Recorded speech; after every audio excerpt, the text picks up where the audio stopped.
السلام علیکم ناظرین، میں ہوں آپ کا ہوسٹ فیصل اور آپ دیکھ رہے ہیں ایم جی ٹی وی۔ ناظرین، آج ہے 4 مئی 2020 اور ہم حاضر ہیں کورونا کے تازہ ترین اعداد و شمار کے ساتھ۔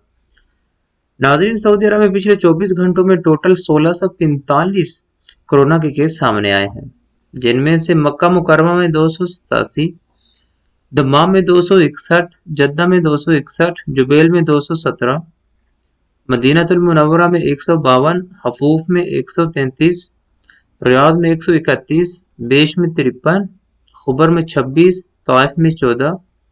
صفوہ میں 13، یمبو میں 9، گنفدہ میں 9، النعیریہ میں 8، گریات میں 7، المجاردہ میں 6، رابغ میں 6، زلفی میں 5، دریا میں 5، الجفر میں 4، زہران میں 4، تبوک میں 4، عرعر میں 4، الخارج میں بھی 4، الکتیف میں 3، بریدہ میں 3، خمیس مشید میں 1، محائل عصائر میں 1، بقیق میں 1، راست نورہ میں 1، عنیزہ میں 1، الرس میں 1، خیبر میں 1، خلیس میں 1، علی دابی میں 1،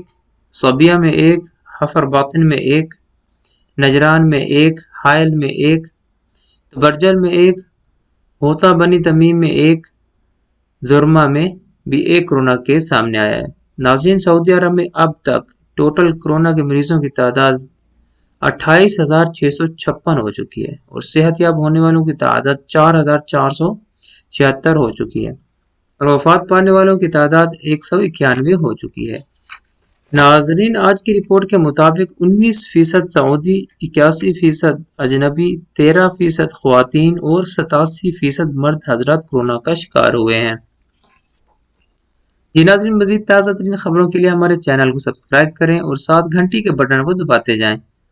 تاکہ ہر آنے والی ویڈیو کا آپ کو بر وقت پتہ چلتا رہے۔ اپنے ہوسٹ فیصل کو اجازت دیں، ملتے ہیں اگلی ویڈیو میں تازہ ترین اپڈیٹس کے ساتھ، تب تک کے لیے اللہ حافظ۔